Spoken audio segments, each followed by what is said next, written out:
we are convening right now. If you have questions, if you have comments, provide any feedback. One, keep it very classy, keep it very civil. So we want to have civil discourse here, but you can definitely keep it straight with us, keep it real with us. We appreciate that, but keep it classy. So one, but two, you can do that in the Zoom webinar chat. We have a Zoom webinar chat. Please start doing that now. I'll definitely start transitioning or shifting over there and relaying those questions or throwing those questions out to our panelists. So Marcus, as you're listening to all of this, wanted to get some of your thoughts about sort of the expectations that you have, for a summer that we're coming in on like this. I did say pandemic and protest, unrest, and also we're worried about climate crisis. With respect to when we think about that, we think about flooding and hurricanes and tornadoes, but then we got urban heat islands. That's going to be a real big issue. It's going to start heating up very soon. But, sort of want to get your thoughts on meeting the demands of that, Marcus, but also the strain that this has on that emergency response supply chain. Thank you for that, Charles, and happy to be on. I think the timely topic, and as we talk about preparedness, I think one of the things we also need to prepare for is connectivity issues online. So I actually want to pivot it back. I think one of the things is you're talking about the strain. I think ultimately what we're seeing is a strain on his livelihoods across the board as well, right? So for example, with the emergency response system, every emergency responder, every first responder in some form or fashion is entering now their 4th, 5th, or maybe 6th month in helping to respond to the pandemic, on top of some of the other things that are happening. But we know for the individuals, for the families, and for the organizations that have been helping to support the lives and livelihoods of others, they've been strained as well, right? So I think I appreciate Ms. Brown uplifting a little bit of their work for 211 and what's happening with Lifelines Alabama. I think one of the things that we want to be talking about at this point, right, and what are some of the boundaries that we can set or some of the roles that we can either define or redefine that really helps us continue to engage for the long haul, because the disasters will compound and they will be complex. Many people may have forgotten that leading up to some of the major announcements for COVID-19 hitting the United States, you actually had the state of Tennessee reeling from impacts from a tornado in Nashville. And so you had organizations like the National Association for the Advancement of Colored People already trying to respond to some of the tornado impacts, while also trying to determine and figure out at the time, how do we do some of the practical steps to provide services for food, for shelter, and making sure that people were able to get some of the access that they needed in the context of what was and still is a very volatile landscape with the pandemic. The Federal Emergency Management Agency, to their credit, has continued to lead and starting to lead on how we can think about some of these implications. It is not a perfect document, but they do have a document that speaks to when we're thinking about providing, again, essential services in times of emergency, food, water, shelter. What are some of the considerations that states, localities, and counties should be having as it relates to providing those services? I'll drop that link in the chat, Charles, as I always do. But those are some of the things that we're thinking about. I'll say the last piece that I want to touch on a little bit is there's a large mental health, emotional health, and spiritual health aspect of this that's affecting our frontline leaders, including those faith and community leaders that, again, they've received calls every day. You have people that are not able to practice their religious services and religious observances in the way that they would prefer. And I think that there's definitely a struggle to try to help reimagine what it means to maintain social connection in this time of social distancing. And so that's another thing that I think is being mindful of. And thankfully, we do have some tools, resources, and partners that, again, are very much looking to provide some of those support services as well. And I look to organizations like Healthcare Ready and Chandra's group that are providing, I think, some of that initial support. And so one of the things that I'm thinking about from an emergency manager standpoint in that supply chain question is, how do we help care for the caregivers or support those people that are providing those vital support services? And that does require a little bit more investment from other partners. Senator, I want to go to you. The front line, Marcus, that's another term that's been, thrown around quite a bit, especially during this pandemic. And when I think of front line, I think about a lot of marginalized, vulnerable populations that have always been on the front line. We don't find out until these disasters strike that vulnerable Black and brown populations have always been on the front line, or the most disproportionately impacted when say like major hurricanes or an earthquake like what happened in Puerto Rico hits. And so I want to get your perspective from someone who's in the position of the leader of the legislature.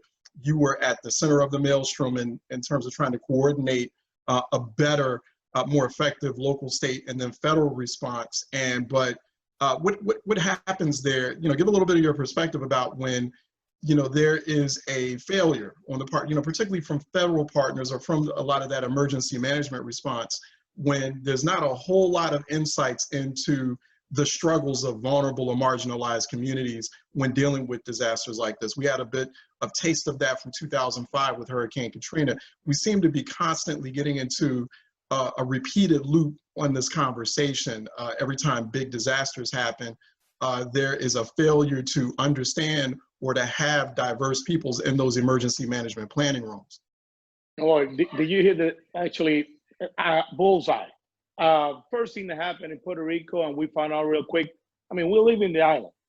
And FEMA came over and they said, well, we're going to take over the whole operation. And then a few days later, they realized they don't know where to go. So they came back to the state government and said, well, what can we do together? That was like 5 days later. And then we have the issue about poverty communities that we knew that were there, but then something else came up that it hit me by surprise, being majority leader of the Senate, is people in the middle class that look fine from the outside. Fine houses, fine communities. Once we came in, they were vulnerable. They were only a paycheck away from being poor. So they were living off the credit cards, and that meant that they have the same needs of the people with the thin roofs. So what happened is we had to put them all together because they were in the same need, and FEMA did not understand that. So the federal government came up and they said, well, we have some guidelines, and this is what we need to follow. For example, first thing they did 48 hours after they came into the island, they said, we need to file a form to the internet. And we had to look at each other and say, well, we have no electricity. How can we do that? They said, well, that's the guideline. You need to file it to the internet. And it took them about 2 weeks to find out, okay, so we need to find out some other way to get people's information. That was 2 weeks after. So we have people in trouble already. When it comes to brown and poor people, as you know, Puerto Ricans, we have a mixed race, but we do have a couple of towns that are black, like Loiza. You probably saw it on CNN, and guess what happened? They were left to the end of the line. And it was private partners that came in and they said, let's work on it right away so we don't have people dying. As you know, we have over 3,000 people that did not die directly from the impact, but died because of the negligence and the collapse of the government, including my government, the state government, because we couldn't cope with the volume of help coming from the outside that was unorganized, the federal government taking over the ports and saying, well, if we're going to do it a federal way, and the local governments and me as a senator representing 500,000 people that knew where the poor communities were, and they weren't able to get help because of the technicality and the bureaucracy from Washington. And quick example, we have, our land is very, very pricey, as you can imagine. And we have a lot of people without titles. FEMA will not give you help if you don't have a title to your house. But we do have people that live there for about 50 years, generation to generation, is their land, but because of that technicality, they weren't able to get help. So we had to come up with something new, and that was to give some affidavits saying, oh, well, you were living there before the hurricane, therefore you're entitled to help from the federal government. So at the end of the day, logistics, once again, lessons learned. We know where people were. Federal government cannot do it all, even though they have the guidelines. Right. It's the state government, it's elected officials, it's the community leaders that are first responders to any tragedy, in my opinion. That's something that we learned real quick after Maria. Logistics are very important now, and also Delegate too. Speaking from the perspective of Baltimore, dealing with the kind of populations you have to deal with. Very it's a mix, right? From low income, right, to middle class, being a majority Black city. And so, but that cultural competency, that cultural, social, economic, racial competency piece is just so key. Talk about that. Well, also, many of your listeners may not know, but with the fastest growing population in Baltimore City is actually Spanish speaking. And, you know, we have a foreign language map of Baltimore, so we have a better sense of where people are speaking certain languages across the city so that we can tailor our communications and our outreach around particularly the pandemic more strategically. However, our Spanish-speaking population is at least more geographically cohesive. And we realized as we were deploying food and other resources across the city, it was actually our first window into an emerging COVID hotspot within Baltimore City. And in a neighborhood called Highlandtown. Though it's not in my district, it's not very far from my district, actually. And I think what we realized is that a lot of the communications pathways that our city had traditionally relied upon was not meeting the needs of this population. So I think that's something that cities have to kind of freshen up what their outreach and what their communication pathways are. What maybe worked in the 70s or maybe even worked 10 years ago might not be as fresh and relevant as populations continue to evolve and as you get a better sense of what people rely upon to get information. I would say that the fact that we're in the midst of responding to the census is actually a really good time for cities to get a better handle on how they reach out to the public, because the census kind of gives you that focus every 10 years about, oh, people are reading that, they're logging on to that, things that you may not spend a lot of time analyzing as a locality. It gives you that fresh chance to think about that. So for us, we realized that you might have a population living in your city that's relying on a messenger outside of your city because of common ethnic ties, religious ties, and things like that. So getting the right messenger might actually require you to go to that imam or that pastor that doesn't even have a faith house in your city, but it could be where people in your community routinely get information that they trust about what are their best steps forward. Another thing is that right now, people are getting a lot of information, right? So that's one of the challenges too, is that there's almost a preponderance of information and they're trying to distill what's really important to me, what I really need to apply to my life. So last night I co-hosted with the Maryland, the Legislative Black Caucus of Maryland, a 90-minute program just focused on COVID-19 and what it means for Black Marylanders. And one of the things that I think was an important takeaway for people tuning in is that access to testing is kind of tweaking our understanding of the rate of increase. So of course, if we don't have tests, how do we appreciate the rate of increase? So the same statistic that can be used to give someone a measure of comfort, when you better understand the context of the information, you might realize maybe I should not be as comforted as I originally led to believe. So we're really, I think, trying to use our platforms as state electeds, as the body, because we have within our state legislature not only a Black caucus, this is actually our 50th year, so if there was ever a time to be activated as a body, this is a year, right? This is that time, exactly. Yeah, we have a Latino caucus and an Asian caucus, so we're also trying to figure out how can we work together for cross-cutting messages that meet people where they are. Right, right. And Sarah, tell us about, there's something called a national mass care strategy. And what does that mean for a variety of communities, you know, particularly when we're talking about those vulnerable, marginalized communities on the front lines. But, you know, what is a national mass care strategy? What does that mean when suddenly communities have to shelter in place, or, you know, like we've had to do with the pandemic, or then they need to evacuate, like in the case of, you know, when a big hurricane season hits? What's that mean? Sure, no, and I mean, it's a big name, right? A national mass care strategy. Almost every word in that title is a lot to take in. And so national mass care strategy is, you know, our approach, you know, the emergency response community approach to making sure households and individuals are taken care of in every sense of the word during an emergency. So that's sheltering for you and your pets. You know, having a pet, a lot of times that's the reason people don't evacuate or have hesitation doing that. So it's you know, taking care of the hierarchy of needs, having shelter for you, your pets, your loved ones, being able to be fed, having the food, water like you need, Like Delegate Smith said earlier, people are always hungry during an emergency. Doesn't matter what the hazard is. There are some core principles throughout these emergencies that people need. And so that's why in the emergency management space, we adopt what's called an all hazards approach to emergency management. So not developing mass care plans based on certain events.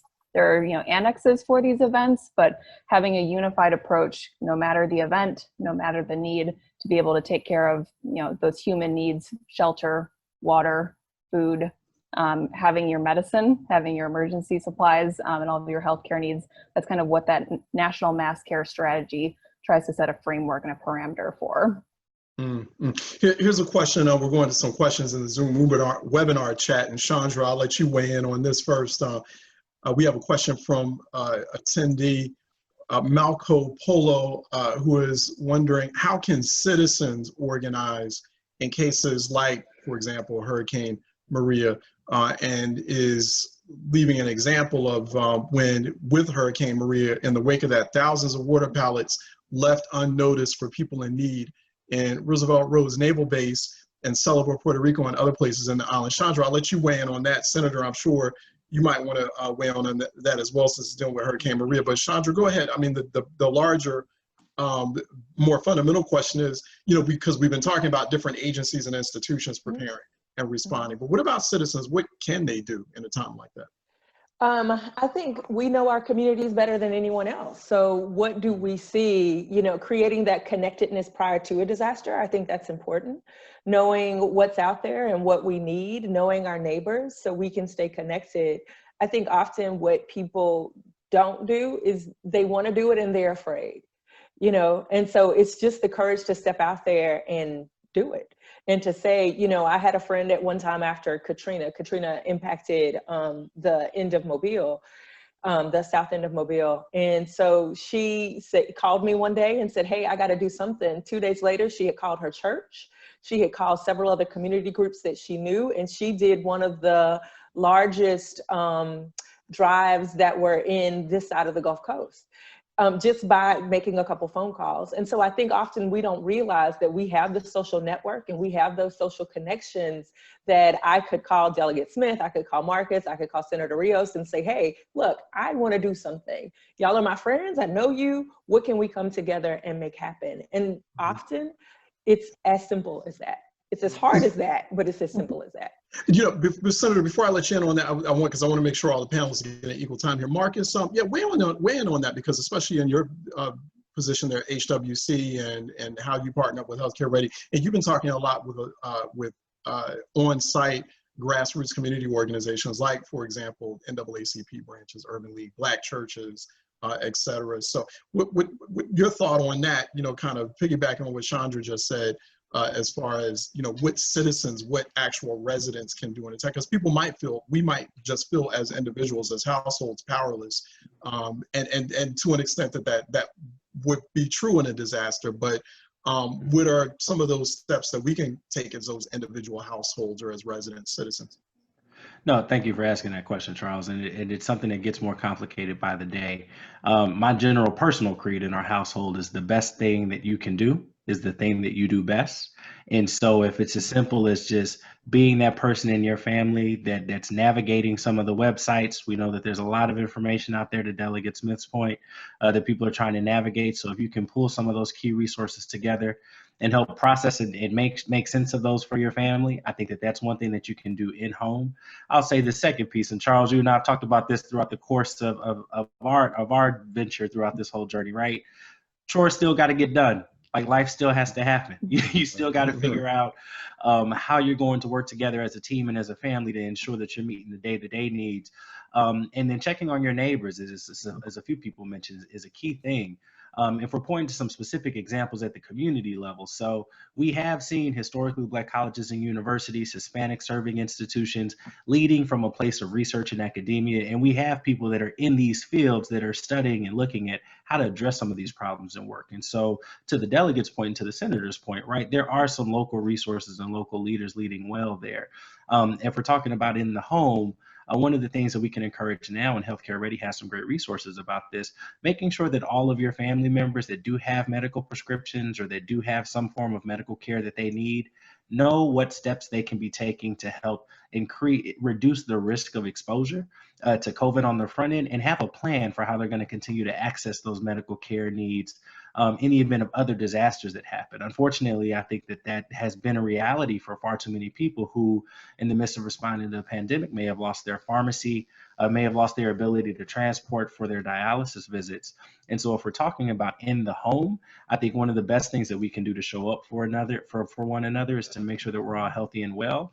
And as I mentioned, you have organizations like Healthcare Ready that are providing some guidance. You have other organizations like the American Red Cross providing guidance, but then you also have faith organizations like the National Association of Latino Evangelicals who are providing not just mental and spiritual care, but guidance to pastors and faith leaders that are trying to determine, what does it look like for us to reopen, or what are some of the things that we should be thinking about and talking about with our local government leaders as the church. So those Senator, definitely want you to weigh in on this question, but before I let you weigh in on it, because it is very much of a tricky balance, right? Trying to connect the grass tops, as I like to call it, like where you are, in the position as majority leader of a legislature, and the grassroots, the residents. But Javier Cuevas talks about, and Senator, I'd like for you to respond to this. Considering that we're in the middle of a pandemic, I see a lot of people in Puerto Rico ignoring the general order of using face masks in public areas. How can we compel people to use their, that's not just in Puerto Rico, I'm seeing that everywhere. How can we compel people to use their face masks, since wearing them is so important in hindering the spread of this disease? And so, Senator, definitely, answer that question more directly, but it gets into a larger discussion about, once again, the role that the residents, that the people or individual households play. Well, I'll see this like an airplane. You got to make sure you're safe first when you have an emergency. And then once you get yourself with the air mask and everything, then you take care of your neighbor. Coming from the beginning of the first question about what happened, why the water went to waste and all that. In the middle of the pandemic, it's about actually taking care of ourselves. I mean, government can tell you what to do, where to go, and what not to do, but it's up to you as a citizen to make sure that you're safe before you go out and help someone else. And coming back to weighing into the water thing in Puerto Rico after Maria, same thing, logistics. I mean, federal government tells you they will support it. State government is supposed to actually manage it, and local government is supposed to execute. That's kind of the guidelines. What happens is, in this kind of pandemics and any other emergency, is that people want to help. How can you actually organize and have the logistics to have help where it's needed? Because what we found out real quick, and I'm pretty sure you have in all the states, is that people say, well, I want to help my neighbor. And suddenly you have 10 resources, same resources, food, water, medicine, in the same neighborhood, but you don't have the same 3 miles away. So logistics is very important. Making sure that you have what you need first before you come out to help your community. And that's very important, in my opinion. And that's what happened in Maria. That's what's going to happen in COVID-19 if we don't do the same thing about organizing, having the community understand, be safe, take care of yourself. And once you got that down, then you can come out and help others. And that's something that helps out from the government standpoint. We also have Sherry Willis, another attendee, asking, making the point, and I'll also ask about this, Delegate, would love to get your perspective on this, to the point of what citizens can do. During the current pandemic, we've seen grassroots mutual aid networks spring up in DC and other localities. I have seen that in DC. I've seen that pop up in other major cities as well. I think Baltimore might have some things going on as far as that's concerned as well. Is there a way to harness the collective effort here and pivot it to future disasters? Delegate? Absolutely. Within our city, we have not only a Mayor's Office of Emergency Management, but we also have a sustainability office. So they're kind of thinking a more long-term contextual way around how we can have sustainable systems for emergency response and not just thinking in this episodic way that a lot of our systems tend to think. So to the larger point, while there has been a lot of city focus on the institutional apparatus to respond to this pandemic, the Office of Sustainability has really been focused on cultivating community and grassroots-led response leaders. Now, many of them are part of existing community and grassroots entities that could have been focused on something completely non-disaster related or even relief related. Some of them may have been organizations organized around concerns around social justice broadly. It could even be criminal justice specific. But in this moment, they have become the most trusted faces in their communities. I think something we haven't discussed as much as sometimes it's very hard to ask for help. And even though you know there's a government, and even though you know there are these officials that are supposed to provide this help, it can be very difficult to ask for it because of pride, all these things that are just human. So it might feel very different if Senator Rios is my neighbor, and it's not that he's a senator, I know him, I trust him, and I don't feel that same level of shame saying, can you give me a hand here? And we've found that there has been people who have otherwise might not have received some of the help they needed simply because they're able to connect with a community and grassroots entity. So we've been figuring out how can we give them the PPE to distribute within their community, because someone else may not go to that giveaway that's being given out by the government. You get what I'm saying? And we're trying to figure out how can we even help with grant dollars. I mean, this is a situation where the government, bigger institutions, they usually have more capacity and more familiarity with the grant writing process. So for example, the Office of Sustainability in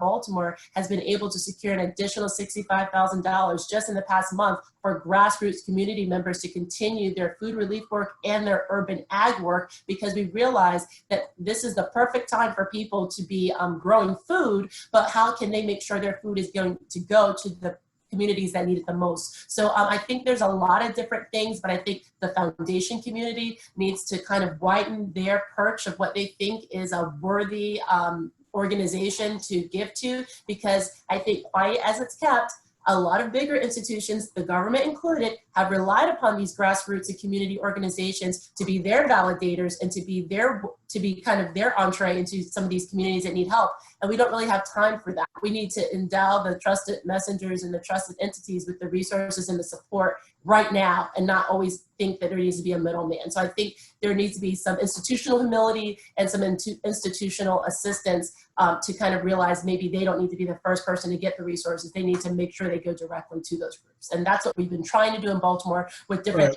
success, but I'm proud of some of the efforts that have happened.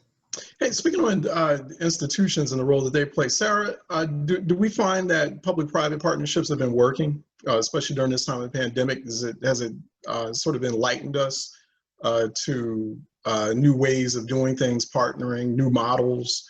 Have we learned any lessons during pandemic that we can apply now into the future, especially when we're about to hit some real serious climate crisis inflection points? Mm-hmm.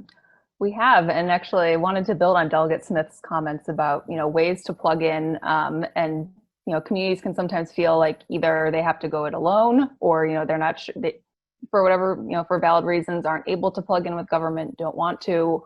I think it's important to remember that there are other channels for volunteering your time, but also providing support. And I want to make a plug for what we call the VOADs, which are voluntary organizations active in disasters.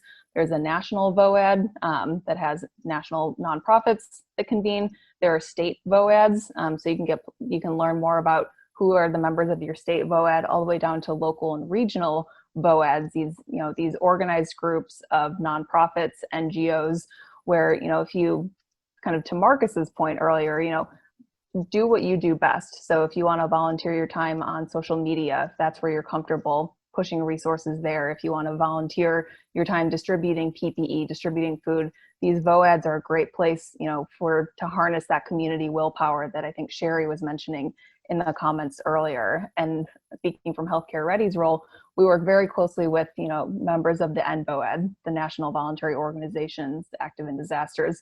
We make sure that we're plugged in with state VOADs as well. And so we see a lot of these public-private partnerships form and kind of manifest and grow there as well. And so I think the role of PPPs, these public-private partnerships, are helping, meet the, the goodwill and the resources of the private sector with the needs of the community and the public sector, and really help make those connections there. So did want to make sure we had a plug for the VOAD community there.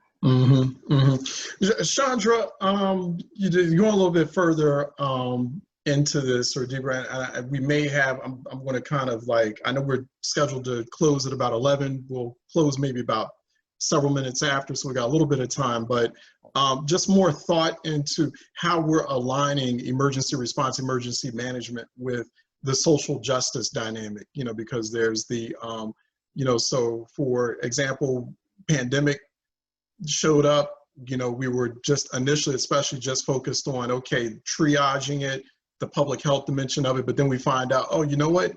There's all these other issues, food insecurity, poverty, education disparities, et cetera. What's the kind of perfect intersection to coordinate or align the emergency response with the social justice, economic opportunity components? That's a great question. I mean, I think Delegate Smith said it beautifully when she started, when she said she looked back at her memories and the same issues were going on. I think that's what gets frustrating. You know, the disasters just illuminate all the issues that we already know that are going. A perfect intersection would be that we continually worked on what the issues are. We continually worked on our, racial disparities and poverty disparities and health disparities. I mean, it's all like an intersection of like one builds on the other. So to me, that would be the perfect world, that we didn't have to wait to a pandemic or to hurricanes or to, tornadoes or whatever, that we're like, ooh, we have people that are poor. Ooh, we have this that's going on. Ooh, we never knew about this community that was off in the corner that we didn't know about, but we kind of did, but we just ignored them, right? And so to me, it would be, you always get to these points, and I always hope like, oh, I hope we'll continue the conversation, and we never do. And so to me, the perfect intersection would be we build upon like what we've learned and we move forward to do something different, and we don't. No, yeah, that's always the case. Hey, Marcus, you've got organizations on the front line, NAACP, HBCUs, and I've noticed you put a little bit of information in the Zoom webinar chat about 1890 land-grant universities, historically Black colleges as well, that are involved in emergency management response mental health organizations.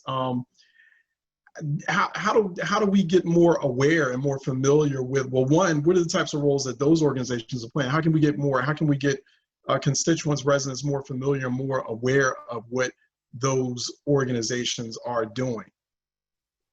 Absolutely. So I think if you're a leader, and I know that for the Council of State Governments, right, you have a lot of elected officials within this network that are probably connected to a lot of these organizations that you just mentioned in some other capacity. Many of our entities, including our Divine Nine organizations, the National Pan-Hellenic Councils, may have somebody that's appointed to help support with some of the disaster response or emergency assistance programming. So in terms of just getting more aware, I'll leave 3 points in terms of getting connected, finding ways to elevate, and then finding pathways to collaborate. So when we talk about getting connected, I just dropped to your point about the equity considerations, Charles.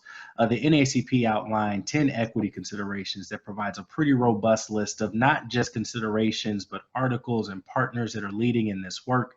That's a great conversation starter to get connected with maybe some of the stronger partners that you have.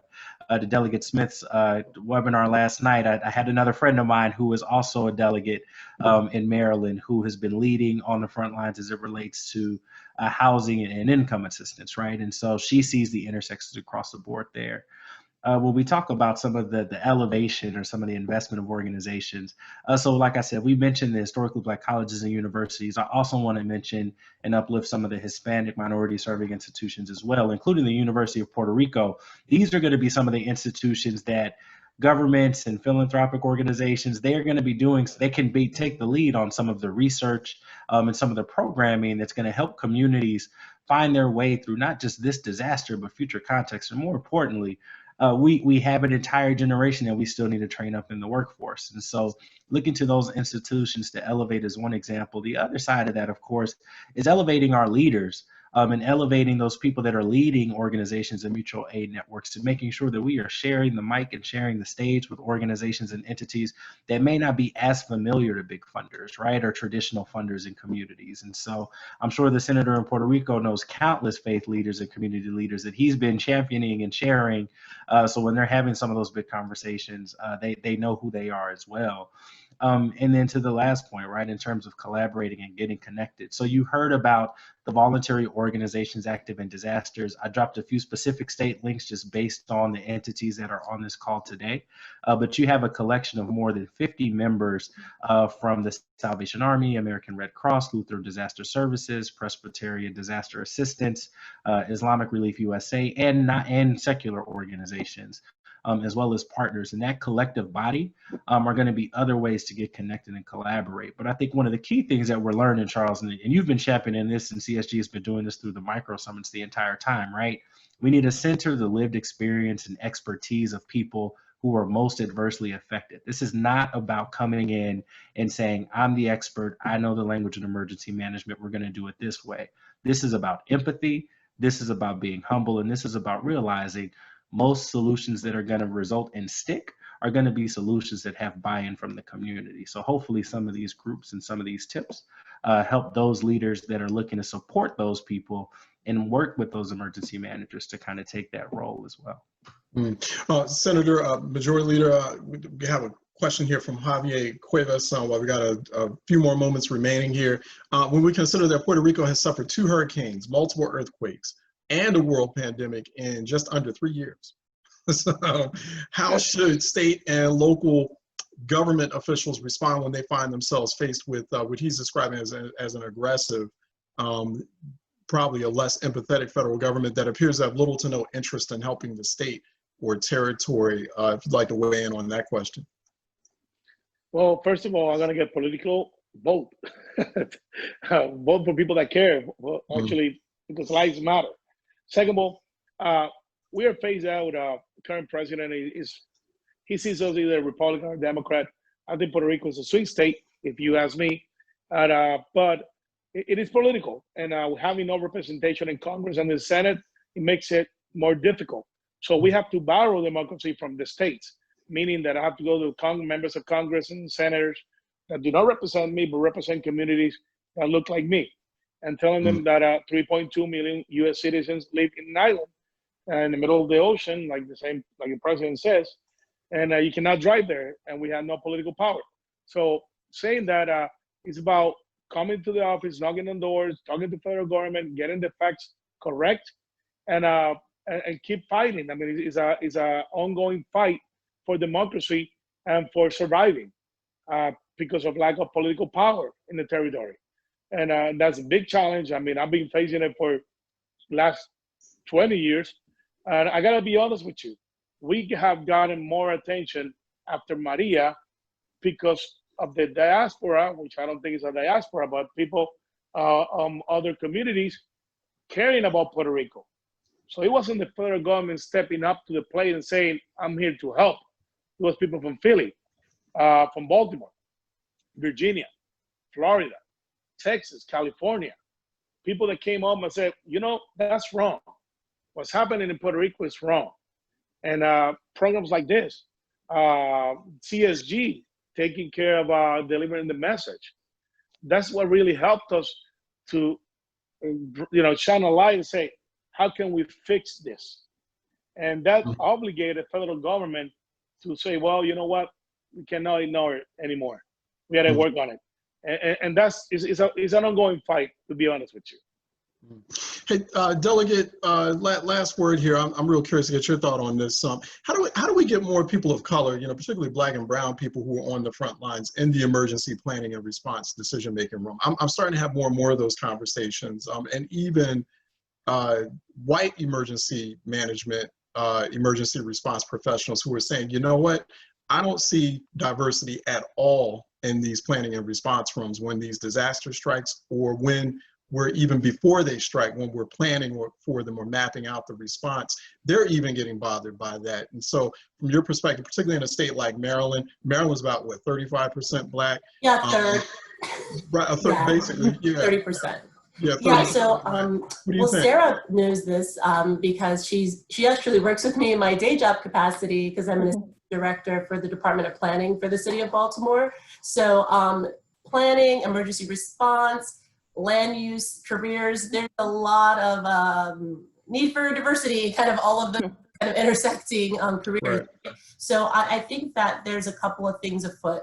One, all of these agencies, whether they're state-based or municipality-based, they could be they could have better relationships with the institutions of higher learning in their footprint. It's kind of remarkable to me how often you'll have a government agency have like zero relationship to a course of study or a department that really is a pipeline into their career.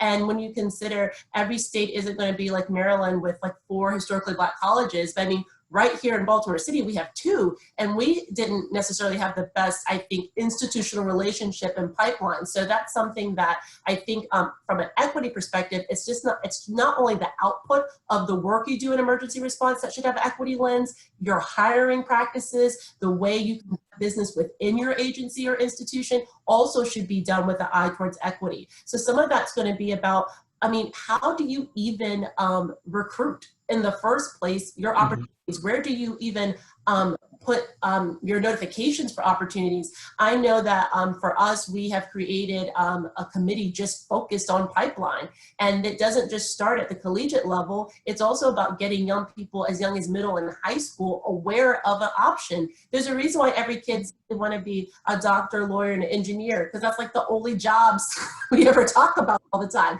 And there's like a million other jobs, and some of those jobs intersect with emergency response even. But I think that for us, we, at least within our planning agency, we launched a planning academy just for residents of Baltimore City, and we'll be launching a youth component of that, because we feel that some of your most active community members might actually be interested in this as a career option themselves too, because responding sometime as an emergency response professional, but in a layman's, kind of lane, they may not realize that they could harness some of the expertise they've gained on the ground and actually pursue it as a career path. So we're not just trying to empower people to be better partners with our government. We're also trying to empower them to consider this as a career path for themselves or for their neighbors, or to encourage young people in their life to pursue it. So I think we can't start too early, because kids are caught in the same emergencies that adults are in. They see what's happening around them. And I think that sometimes when we talk about equity, we often talk about racial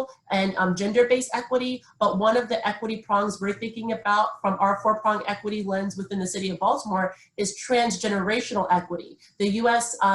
Sustainability Directors Network, that's one of their 4 prongs, is transgenerational equity, are replacing undue burdens on future generations. And every time we don't better prepare for the next disaster, we have failed at transgenerational equity.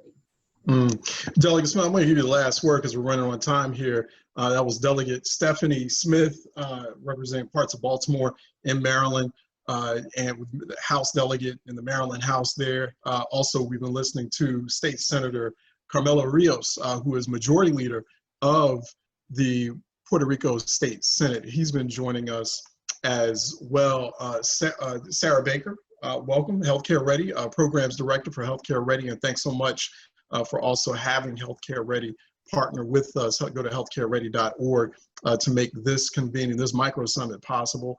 Marcus Coleman of HWC Inc., another one of our partners, also helping us make this possible, this micro summit possible. Thank you so much. And Chandra Brown of Lifeline Services Counseling in Mobile, Alabama, also taking time out of her Friday morning to make this micro summit possible. A great conversation. I'm sure we could go on for more time, but I don't want to take everyone from their Friday afternoon. I want to make sure I give you your Friday afternoon back, which should be here shortly. But do appreciate everyone's time. Thank you for also our attendees, and thank you for the questions. We didn't get to all of them. I think there were a couple more questions, but we'll post that elsewhere. We want to thank our attendees for listening and great participation and interest in this micro summit entitled, "Are You Ready for the Next Disaster? Emergency Preparedness and Response During a Time of Pandemic, Protests, and Climate Crisis." There's a lot going on. We've got to get prepared for it. You can go to csg-erc.org. This micro summit will be posted elsewhere on social media, on CSG-ERC's website, also at healthcareready.org. You can find it at the benote.com a little bit later on. We will repost this, and on social media at hashtag healthcareready for more there. And we will have future CSG-ERC Healthcare Ready partnered micro summits as well, where we discuss issues like this and others too. I'm Charles Ellison, host of and executive producer of Reality Check on WURD. So listen in Mondays through Thursdays, excuse me, at 10 a.m. Eastern, and also go to wordradio.com for the live stream as well. I'm at Ellison Report on twitter.com. Once again, thank you everyone for joining us this Friday morning. Enjoy the rest of your Juneteenth. Please have a happy, restful, and reflective, safe weekend. And we will see you during the next micro summit. Take care.